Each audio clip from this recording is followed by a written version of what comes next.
It has recently become a popular location for many tourists looking for the perfect place to get away from it all. If you're lucky enough to catch a sunny day here, it's like no other, I can assure you.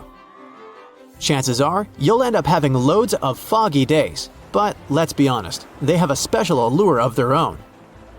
This enchanting smile-shaped island is called Sable Island. It's located 190 miles from mainland Nova Scotia. It wasn't accessible to the general public until 2013. That's when it was added to the list of National Parks of Canada. You can get here either by plane or by water. But what's so enchanting about this place anyway? There must be something since the yearly tourist count is growing every year. Firstly, there's a spectacular number of wild horses here. There are between 200 and 500 horses roaming free all over the island.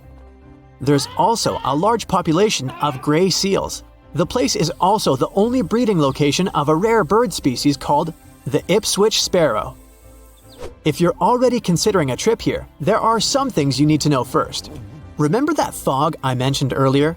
Well, it turns out that Sable Island is the foggiest place in the Canadian Maritimes. I'm talking about approximately 127 foggy days each year. During such days, Sable Island literally disappears underneath a thick layer of fog. You won't be able to explore the place on your own either. The local regulations state that visitors need to travel within a group, and they also need to keep a 197-foot distance from the wildlife they can encounter here. As charming as this place may be, it holds a dark secret hidden beneath the sandy dunes, and it has nothing to do with beautiful creatures living here or the island's unique vegetation. Apart from being known from its horses and seals, Sable Island is infamous for an overwhelming number of shipwrecks. Over the years, about 350 ships have ended their lives here, on these sandbars. When survivors described their experiences, they usually mentioned harsh weather conditions near this mysterious island. The island also made its way into literature when it was described in a book called The Perfect Storm, which was written by Sebastian Junger and published in 1997. The book was so successful that it was later adapted for the big screen in 2000, with George Clooney playing the leading role. The first recorded shipwreck near Sable Island dates back to 1583. The boat was named the HMS Delight and was under the command of British adventurer and explorer Sir Humphrey Gilbert.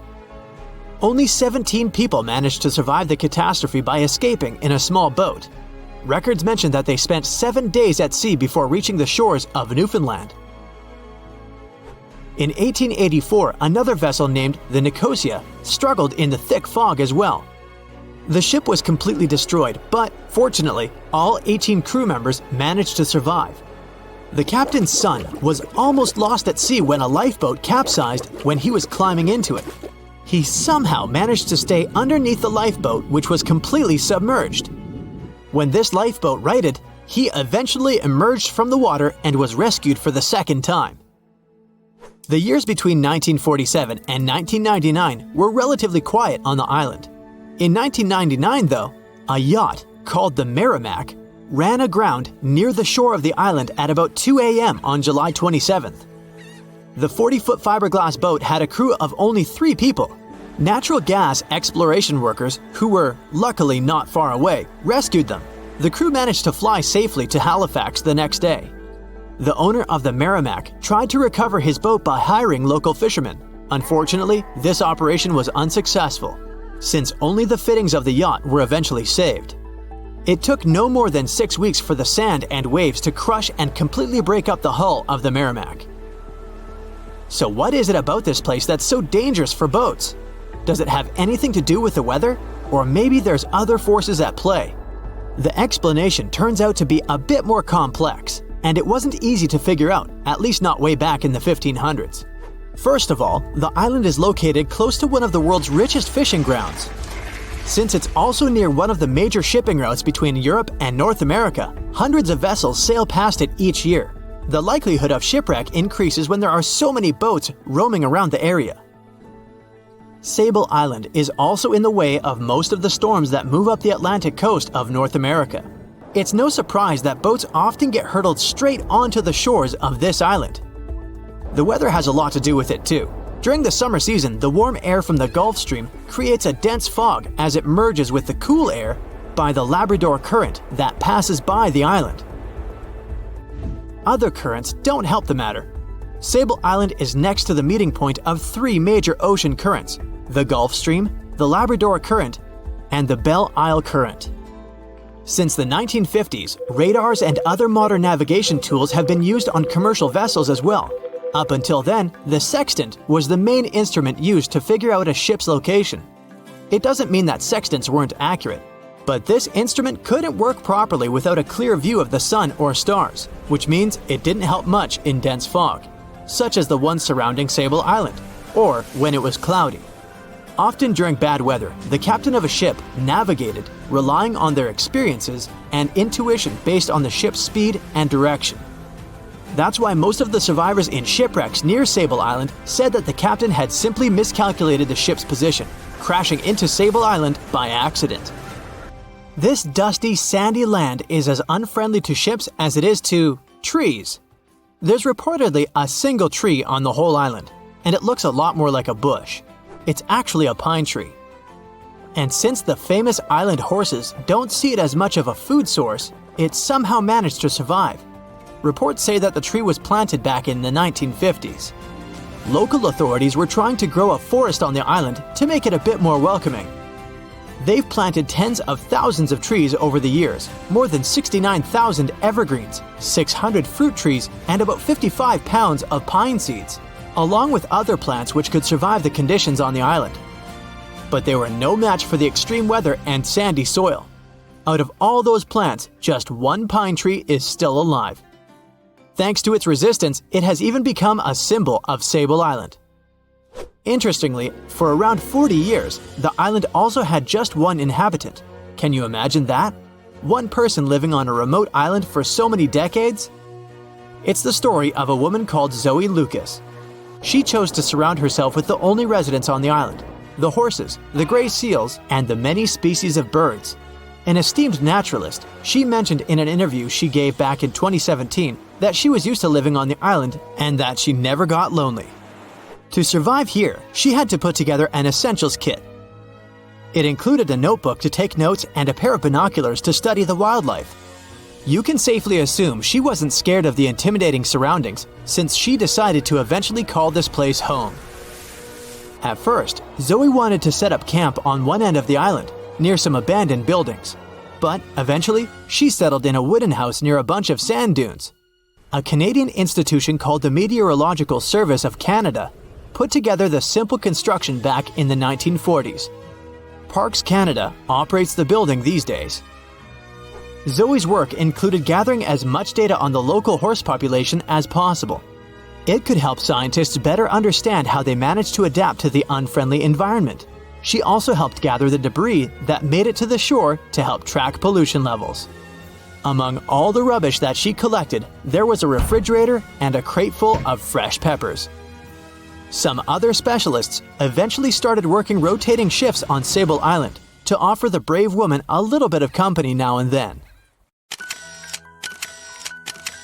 At the beginning of the 20th century, somewhere off the coast of West Africa, a German steamship was leaving the port. Suddenly, the weather got worse, and the vessel entered a thick fog. The sailors ran aground on a sandbank close to the shore. Luckily, no one was hurt, and they were even able to save their precious cargo. But the ship was stuck in the sand for good, and it was not alone there. Nearly the entire length of the western coast of Namibia is called Skeleton Coast. If the name sounds scary, that's because it is. This 976-mile-long beach line is among the most dangerous places on Earth. The local Bushman tribes believe that their supreme deity made this land when it was angry. The Portuguese were the first Europeans to set foot in Namibia in the 15th century. And yep, they didn't like Skeleton Coast either. Portuguese explorers thought this land presented the gates to the underworld. This is the place where the Namib Desert meets the Atlantic Ocean. It might be dangerous, but it's actually beautiful. Plus, it's a UNESCO World Heritage Site. If Skeleton Coast had a PR manager, they would quit on the first day on the job.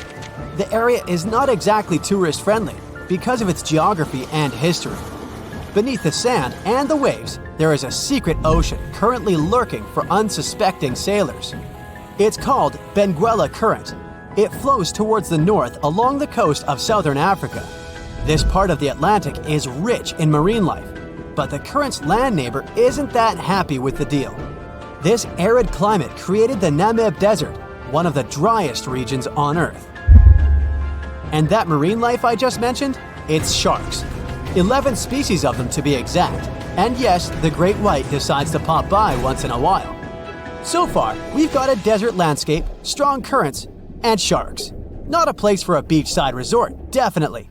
But if someone ends up on Skeleton Coast, will they know they're in danger? Don't worry, they will. The beach is littered with wrecks of all sizes and shapes. If you remember that German ship I mentioned in the very beginning, its massive and rusted stern is now sticking out from the desert sand. There are some 500 wrecks in total scattered along the coast, and it's a mixed crowd, from Portuguese galleons centuries old to ships that ran ashore here in the 21st century. A modern fishing ship called Zela India managed to slip from its tow rope in 2008 and ended up on Skeleton Coast. Okay, it didn't escape on its own, it had some help from the elements. But it's better to be a tourist attraction on a beach than to be broken up for scrap. That's where the trawler was originally going, poor thing. Skeleton Coast's most famous inhabitant, to call it such a place, is the wreck of the Dunedin Star. The British cargo liner ran aground here in 1942.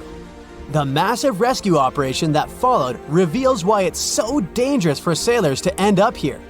The rescuers managed to save all of the crew and passengers, but at a heavy price. An aircraft and a tugboat were lost in the process. It took the last of the rescuers a full 2 months to return home to Cape Town. Why, you might wonder? One look at the map of the region reveals the reason. It's an endless sea of yellow, which is the sand. There are so few roads here, so Skeleton Coast is hard to reach by land. There are also legal obstacles. You need a special permit to drive into the area. But the skeletons in the name of the area don't only refer to ships, they also stand for animal bones. Most of these belong to whales and seals. Many animals have adapted to the area, so lions and hyenas roam the coastline in search of a meal.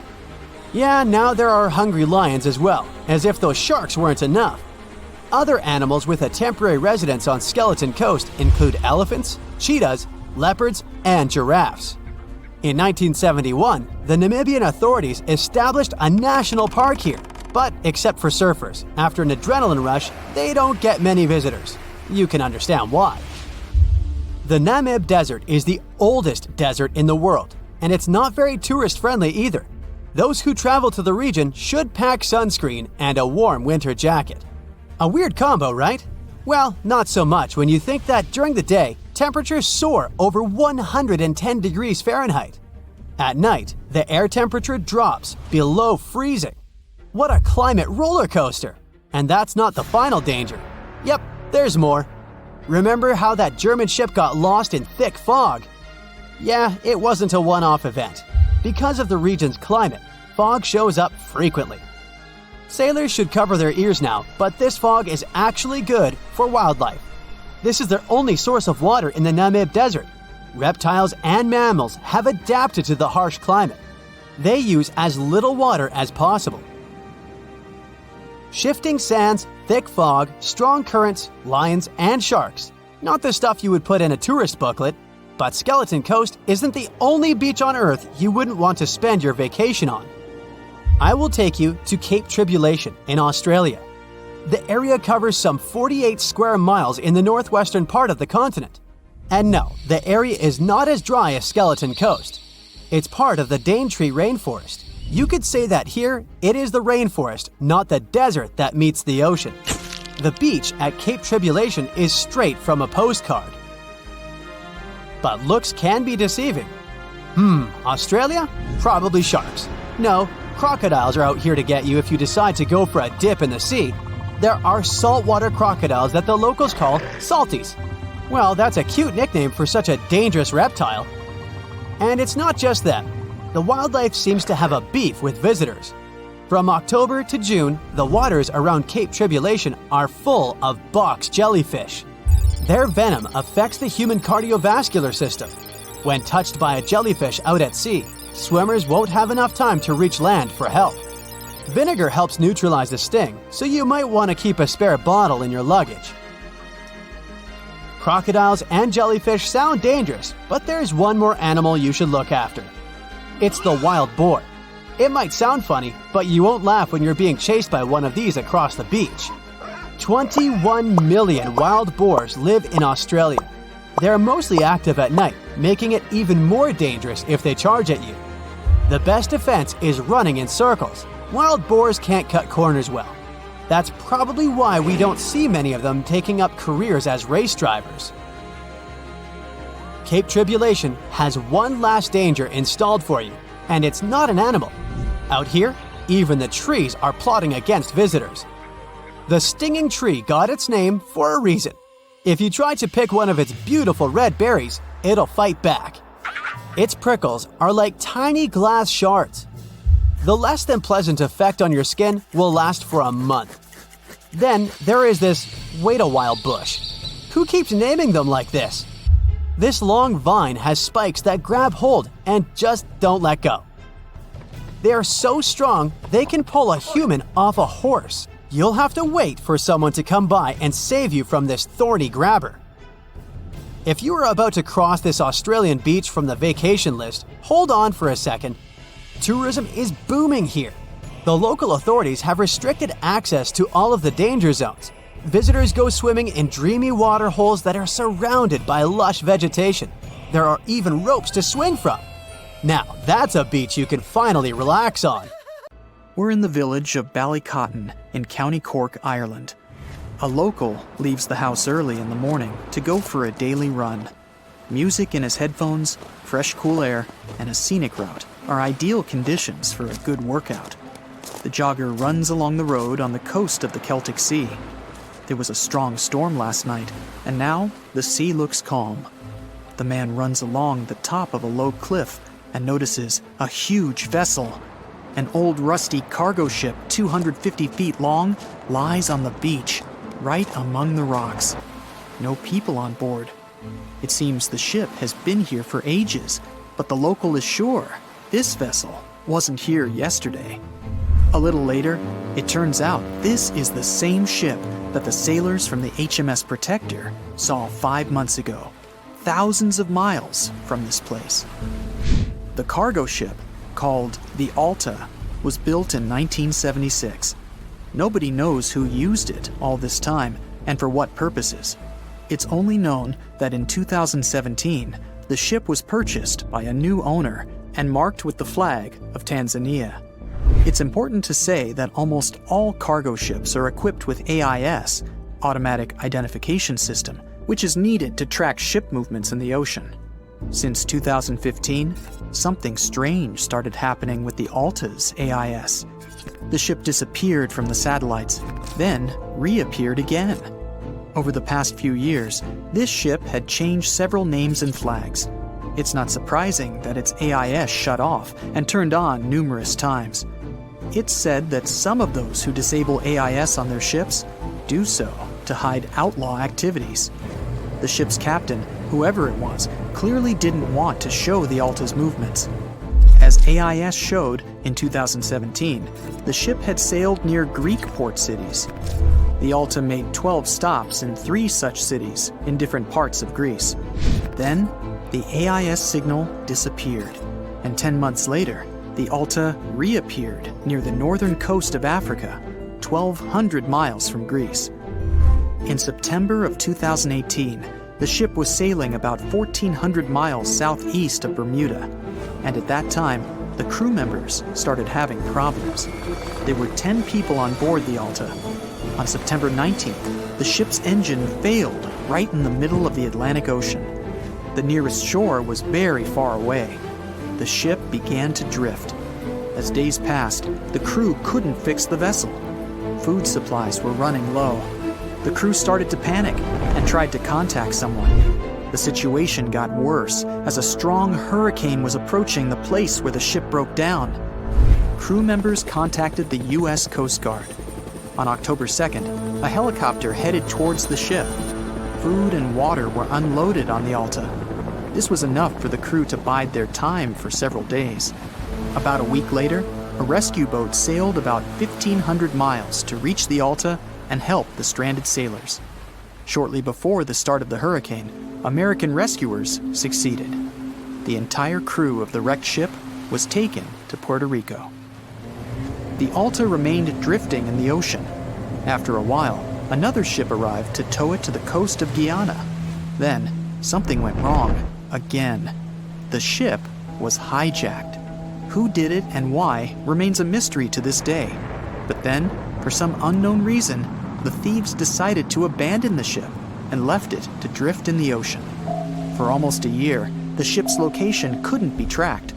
Then, in September 2019, the vessel was found by the British Royal Navy. How the Alta was able to cover the distance across the Atlantic and wash up on the coast of Ireland is unknown. An investigation has been launched in Ireland. It's necessary to identify the owner of the vessel and find a responsible person to take on the task of towing it. But no one has since been found.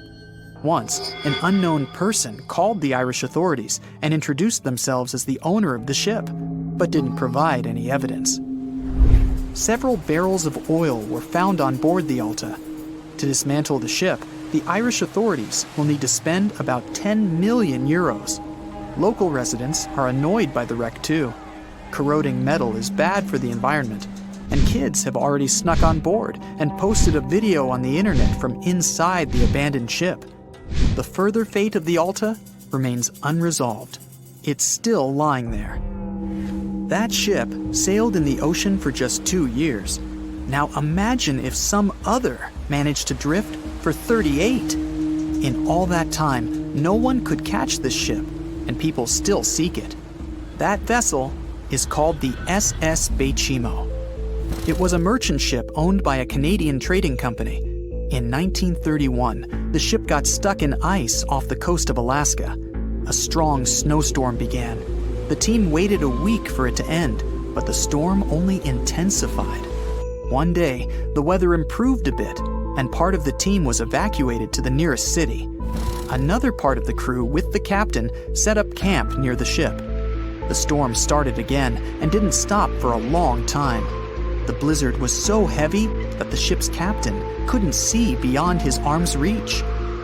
Finally, when the storm was over, the captain saw that the ship simply vanished. He decided the Bechimo sank during the storm. A week later, the ship was found, drifting near the place where it was lost. The hull of the ship was damaged so badly that it was unsafe to sail on it. The captain decided to abandon the ship. However, it didn't sink. For the next 38 years, it was drifting at various points along the Alaskan coast. Several times, people climbed on the ship, including native Alaskan residents and a group of researchers.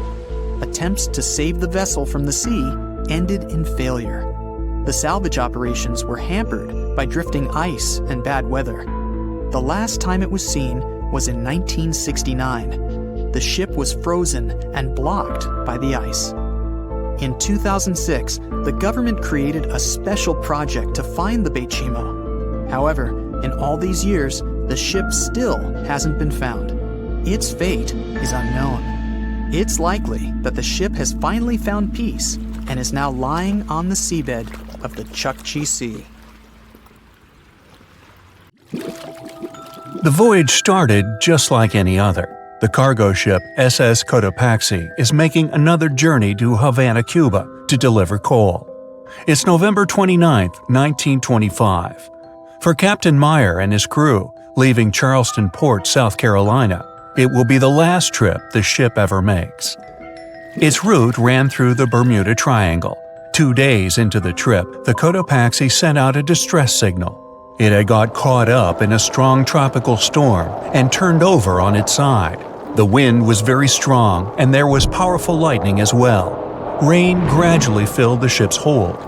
Then there was a bright white flash, and the ship disappeared without a trace. Later, its wreckage was found in the Gobi Desert, which is in a completely different part of the world. All 32 crew members, including the captain, were missing. Of course, the part about the Gobi Desert is fictional.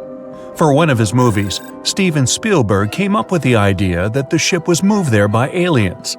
Still, in real life, the ship was never found, and its crew really did disappear.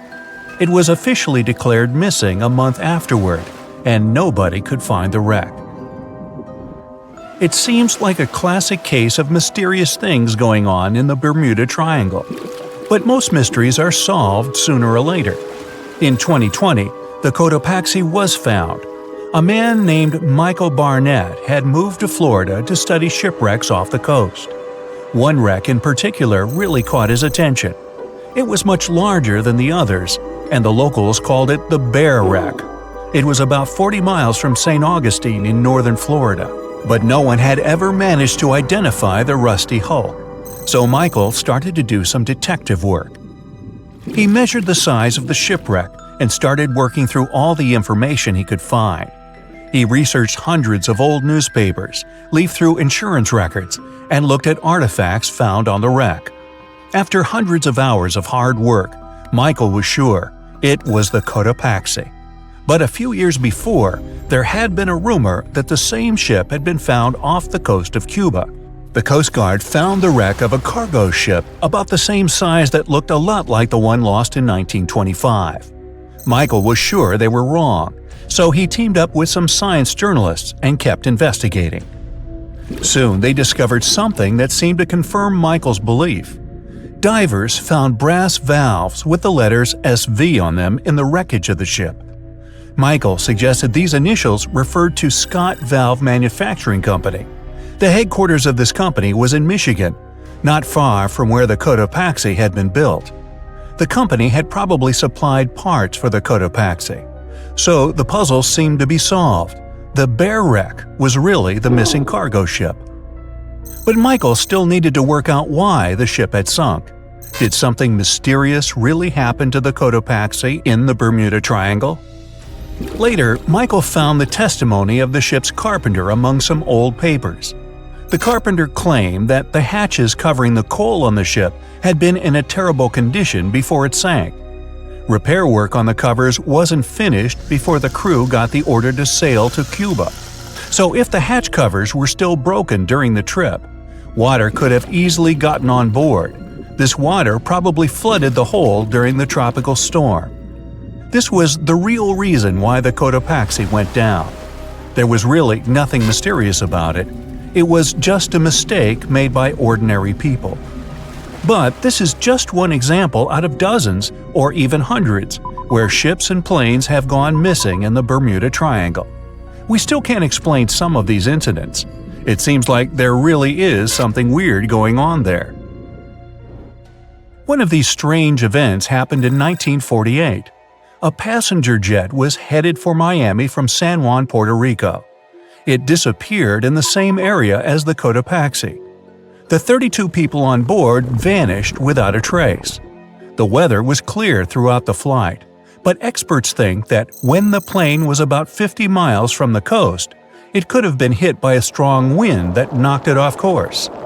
Years later, a similar plane was found in the area of the Bermuda Triangle, but because no one could work out the registration, it was impossible to say for sure if it was the same one. Something even stranger occurred not long before, in 1945. 5 planes went missing all at the same time. Some trainee pilots were practicing their navigation skills, but when they'd finished, it seems they couldn't find their way back home and disappeared. Many people assume they just ran out of fuel. This seems likely, but still, the circumstances were really strange. The trainees were being supervised by an experienced pilot who had 2,500 hours of flight time. He would never have let a group of newbie pilots get that far away from their base. Even now, people still debate what could have happened. Some insist the pilots ran into something supernatural out there in the Bermuda Triangle. But who knows?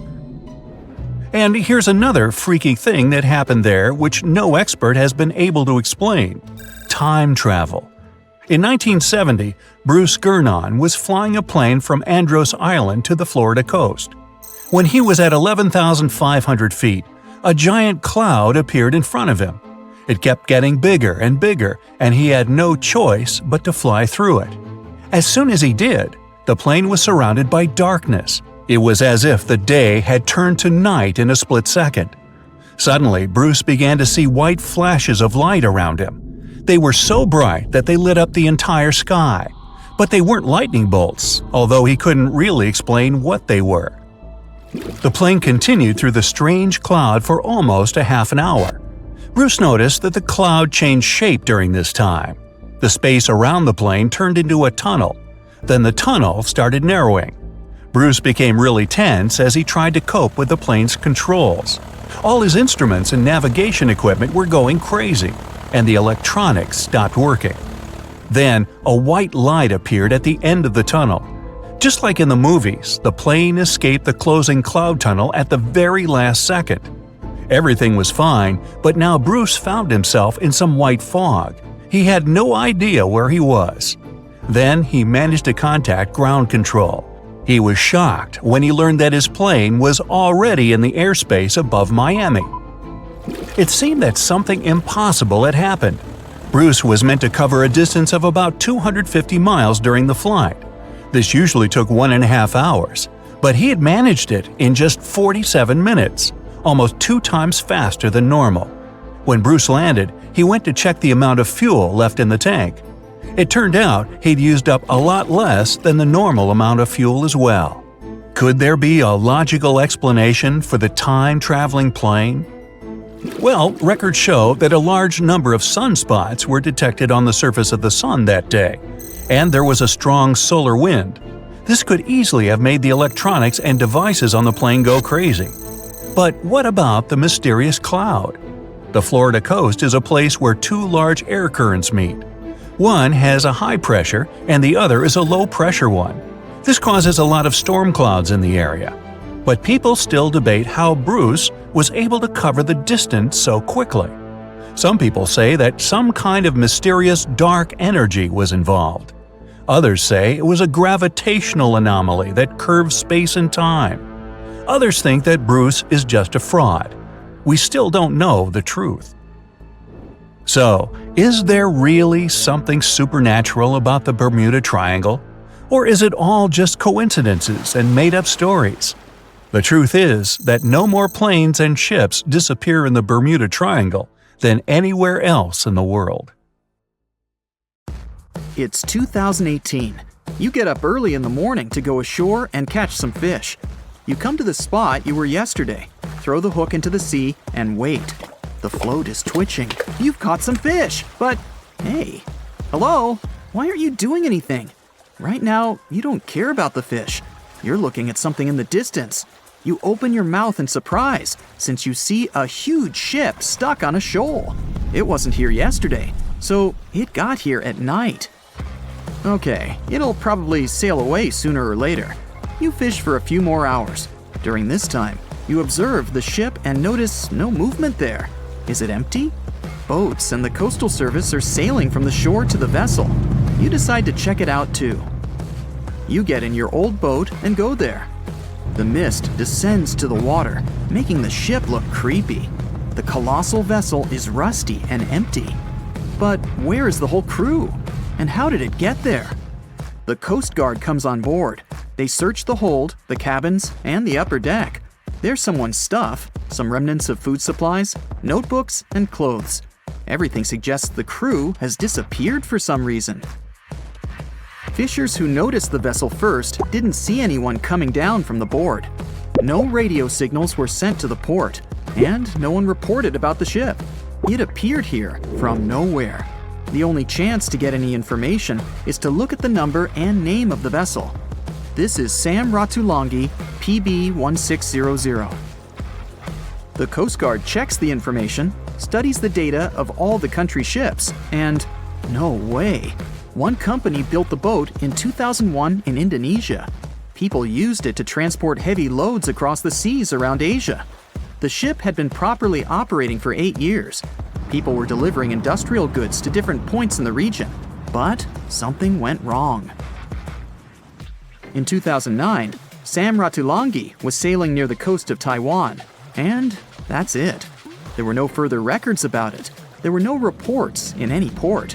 Everyone thought it must have drowned, so no one had been looking for it for years. And then, 9 years later, it appears here, big and rusty, off the coast of Myanmar, without sailors, without fuel. An investigation starts.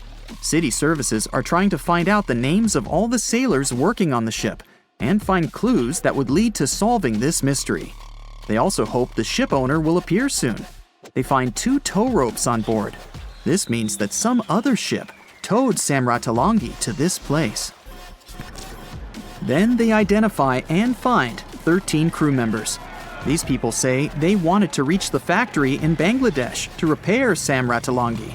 Another vessel helped tow the ship, but then 2 cables tore off, and a storm began.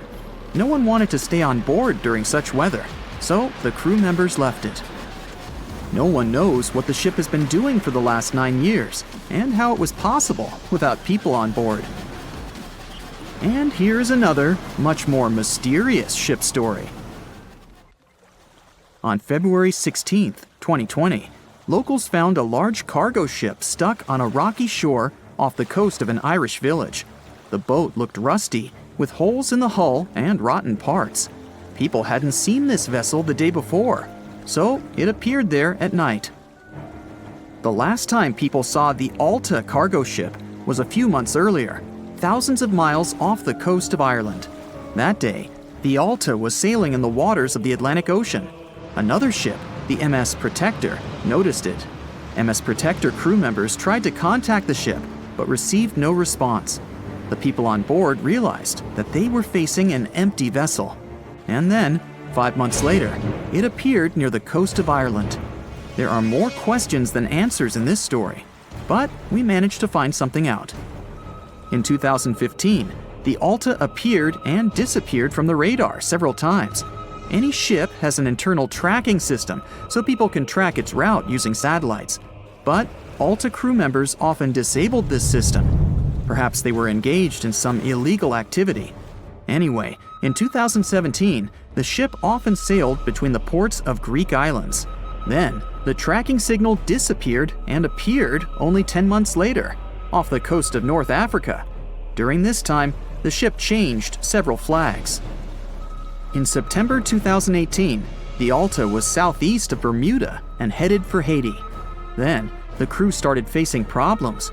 First, the main engine failed right in the middle of the Atlantic Ocean. The ship began to drift. Several days passed, but the crew members weren't able to repair it. They began to run out of food and water supplies. The situation got even worse when they found out that a hurricane was approaching the place. Fortunately, they managed to contact the U.S. Coast Guard. A helicopter flew to the Alta on October 2nd to bring them some supplies. There was enough food for several days. Then, a rescue boat sailed to the ship. It evacuated all the sailors and delivered them to Puerto Rico before the hurricane. The Alta had to drift alone in the ocean. After a while, another ship approached the Alta to tow it to the shores of Guyana.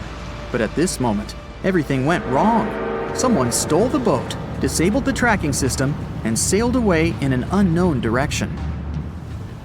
After almost a year, the MS Protector found the empty Alta in the waters of the Atlantic Ocean. And then, 9 months later, the ship without a crew sailed to the shores of Ireland.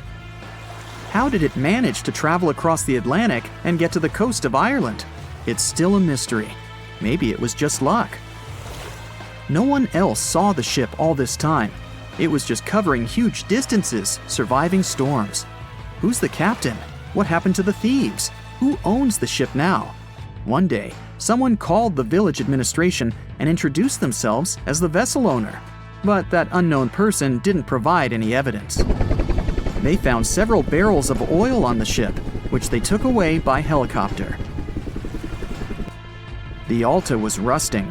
Corrosion of metal could damage the environment.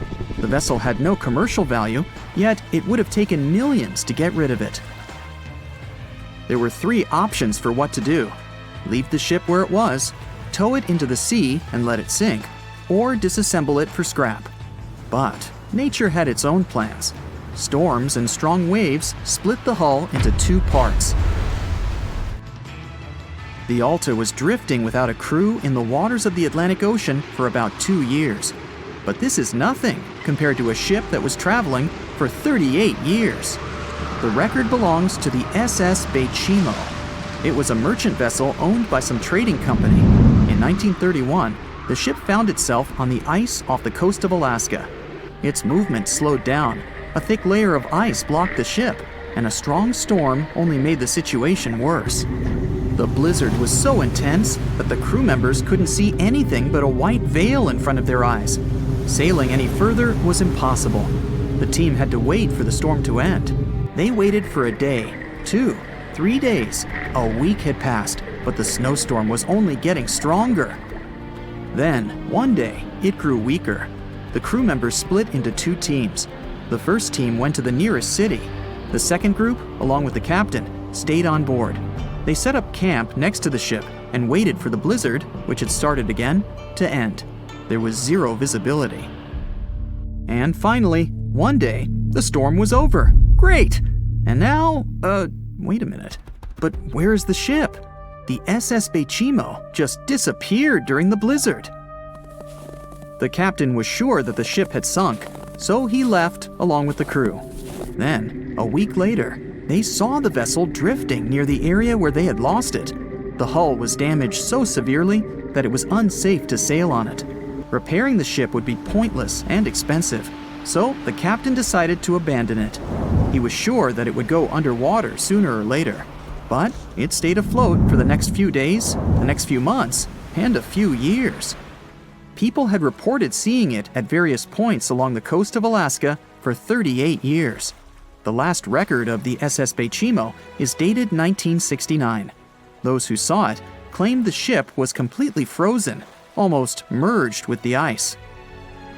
Some people planned to start an expedition to find the ship, but all attempts were unsuccessful. The vessel is probably lying somewhere on the deep sea floor.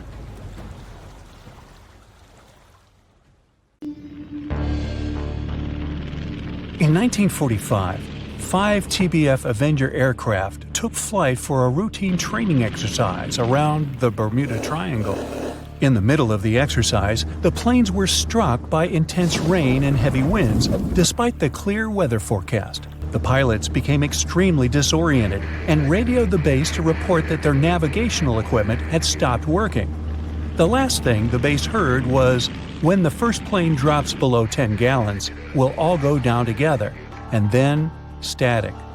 The 5 planes and their 14 crew members were never seen or heard from again.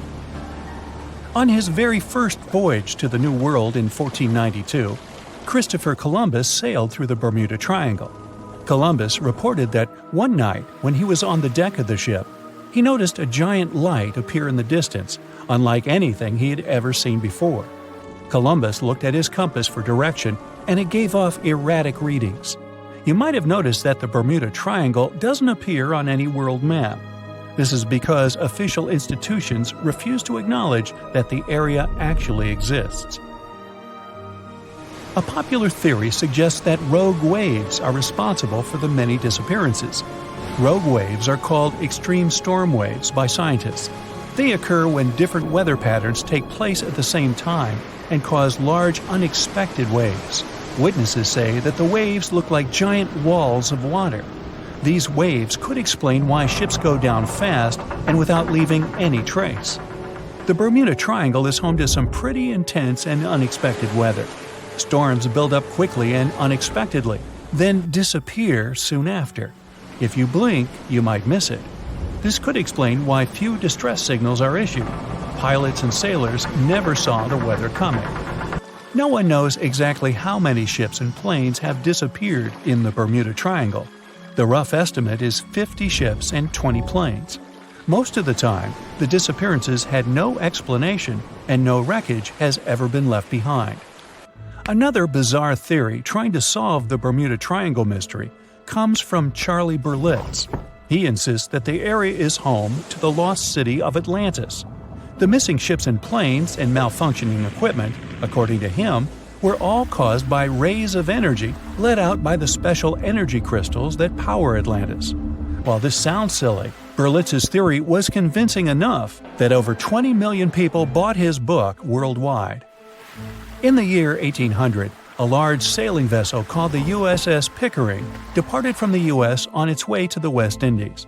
The ship sailed into the Bermuda Triangle along with its 90-man crew and was never heard from again. The USS Pickering was the first ever confirmed ship to vanish in the Bermuda Triangle. It's believed that the ship was taken out by a storm, but because no wreckage was ever found, we'll never know for sure. When the TBF Avenger planes went missing, a massive search operation was conducted. Boats and planes searched the Bermuda Triangle for any signs of the aircraft. One of the boats searching was a PBM-5 Mariner airboat. The airboat took flight at 7:27 p.m. and called in a routine radio message 3 minutes later. Then, it was never heard from again. No trace was ever found of the rescue airboat or the 5 Avenger aircraft. An enormous investigation was launched into the disappearance of all these vehicles, but nothing was ever discovered.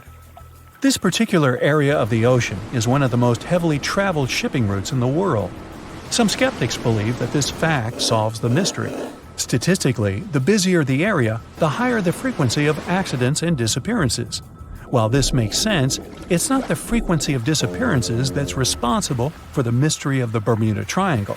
It's the lack of explanation or wreckage found. On the ocean floor, decomposing organisms let off large concentrations of methane gas that gets trapped under the water. This gas can build up until, boom, it ruptures.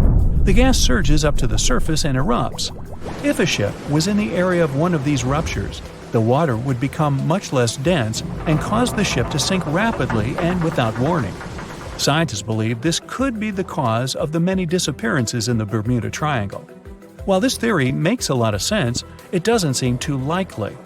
The U.S. Geological Survey has stated that no large releases of gas are believed to have occurred in this area for the past 15,000 years. The ocean floor is made of rocks containing a lot of magnetite. It's more like iron. Magnetic fields react to high concentrations of magnetite on the ocean floor, which may start a sort of conflict between the two. It can often lead to various weather anomalies and, as a result, navigation issues. And, naturally, any changes in the ocean floor or the Earth's magnetic fields influence the Bermuda Triangle a lot. Since the magnetic field is constantly moving, it might be also taking the Bermuda Triangle with it. Now that people know where the triangle is, it's easy to avoid it. It supposedly moves eastward together with the magnetic poles, but scientists still can't answer where exactly it will be in a couple of years. Some people blame all the disasters on the extraterrestrial paranormal activity. Others suppose it's all about raging natural phenomena. There's another triangle in Lake Michigan. Just like the one near Bermuda, the Michigan Triangle got its shady reputation for some disappearances. The first recorded one dates back to 1679. A large vessel, one of the largest of that time, set out on an expedition, yet once it got in the sinister triangle, it never came back. Much later, an aircraft disappeared in this triangle.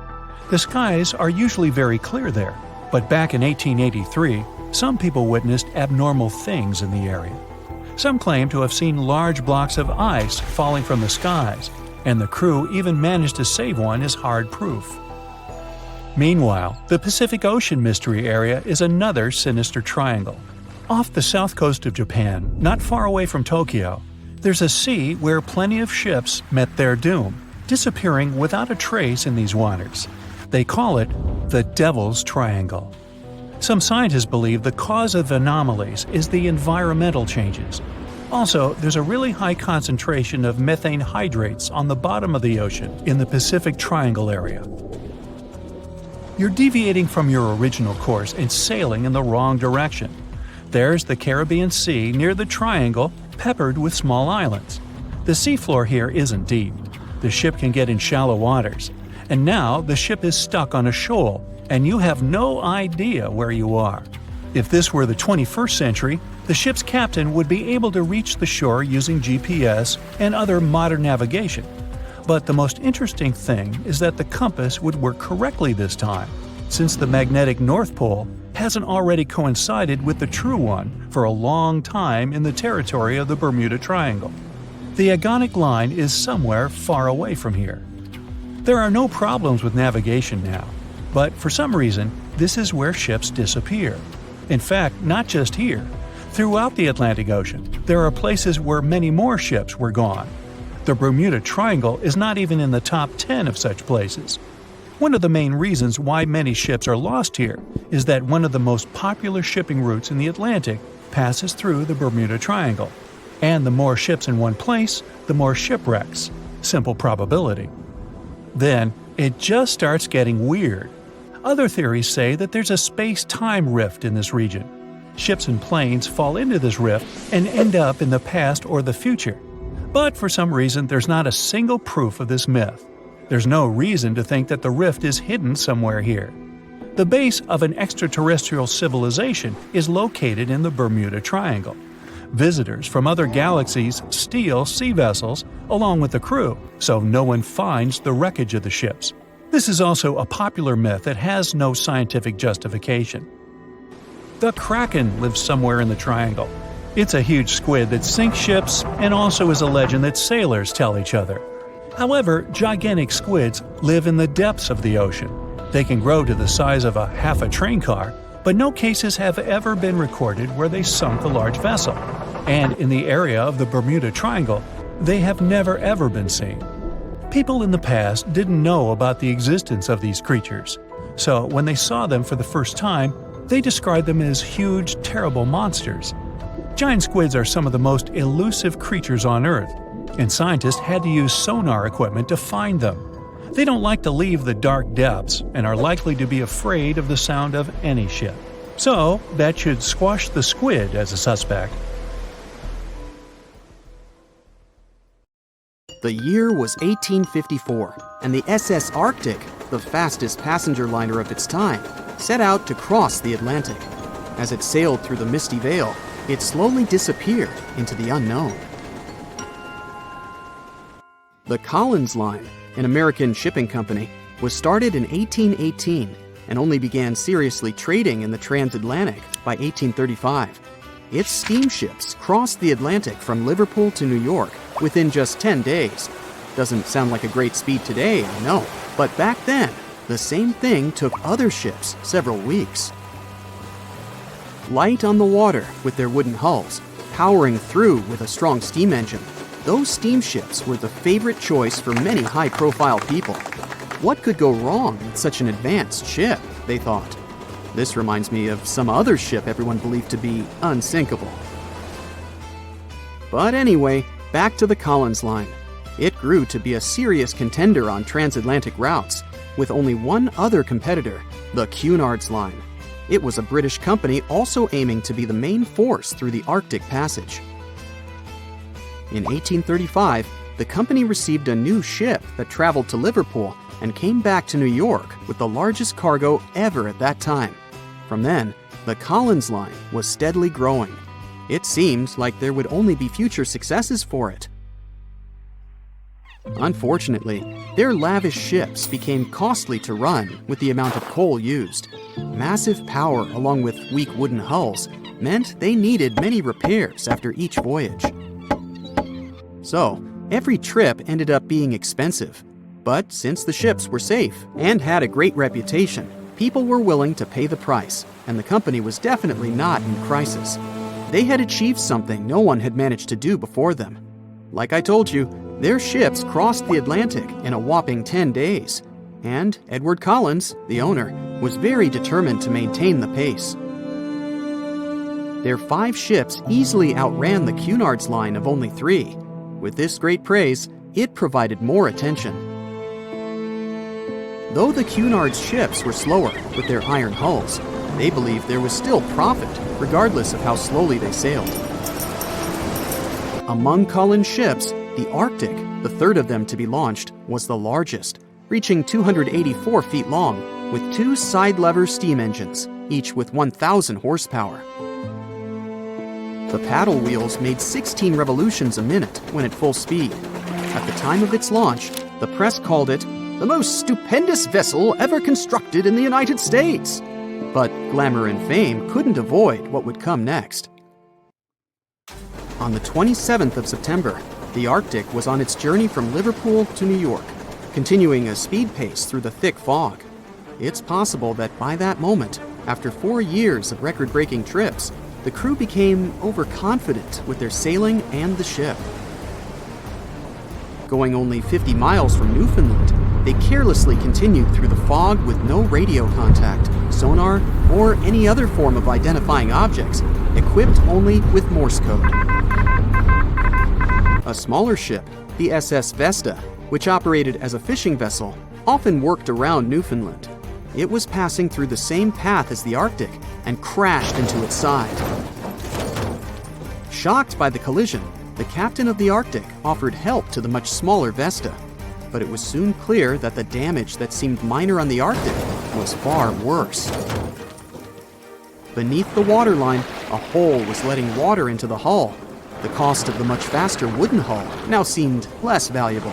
They steered toward land, trying to plug the holes, but they weren't doing so well, and the seawater continued to pour in, filling up higher and pushing the ship down. And finally, once the engine room was full, it put out the boilers, taking away the massive power the Arctic was once legendary for. They moved slowly until coming to a complete stop. The ship continued to sink, and the order was to abandon it.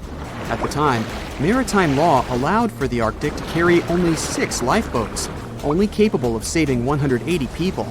The crew and some of the passengers managed to push their way aboard and took most of the seats on those boats. Things were pretty wild, and everyone forgot about their manners, not letting the ladies and the youngest ones board first. It took 4 hours for the Arctic to sink. 150 crew and 250 passengers were on board. Those that weren't able to find a lifeboat made a desperate attempt to build their own rafts from parts of the ship. 2 days later, only 3 boats made it safely to the shore. The other 3 were never found.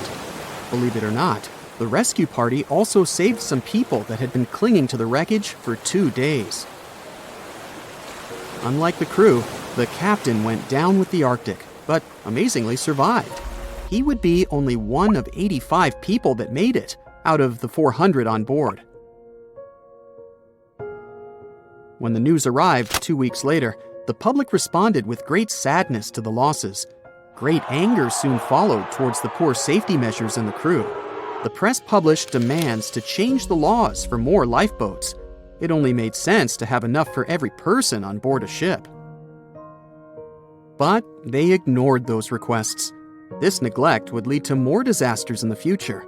Enough lifeboats would only come into maritime law some 60 years later, after the disaster of the Titanic. Edward Cullen's wife and 2 children were also aboard the ship and didn't return. He was heartbroken, but didn't stop running his business. The Collins line still had a reputation to uphold, the biggest, fastest, and most luxurious on the Atlantic. Edward Collins would now build an even better ship than any other. It was named the Adriatic, and it was the largest ship in the world, 354 feet long. With 2 alternating steam engines that had never been built of this size. These steam engines at the time were at the height of engineering, though today you can only see them in models and toys. With the new addition of 2 masts, the Adriatic would also be able to sail if needed. Luckily, they made some lessons from the disaster of the Arctic. But before their new ship, the Adriatic, was built, another disaster had occurred. The sister ship of the Arctic had also sunk. They believe this second ship was desperate to stay in front of the Cunard's line and hit an iceberg somewhere during the race. This weird contest took the lives of 141 people. The desperation of Collins and his weakly built hulls pushed the company towards bankruptcy in 1858. The newly built Adriatic costing over $1 million, had only made one voyage in the end. And even that voyage was considered a disaster. The ship collided with a tugboat. It still managed to finish its maiden voyage at a suitable time. After the company had gone bankrupt, they had to sell the ship for only $50,000. They removed the great giant engines, replacing them with only sails. Although it was once the greatest ship on the high seas, it was only 30 years later until it was abandoned, labeled irreparable, and anchored in a river. The other remaining ships were also sold and only used for parts. Edward Collins left the industry altogether, seeking work on dry land instead. As the Collins line was no longer in the mix, the Cunards would grow in strength. Without competition, they would win the Blue Riband for the next 30 years, and 180 years later, after producing hundreds of ships. They still have a constant presence on the seas as they provide transatlantic crossings, world voyages, and leisure cruises. To this day, the Cunard Line is the only one to run ships between Europe and America, and it's great proof that it's not always the fastest that's the best.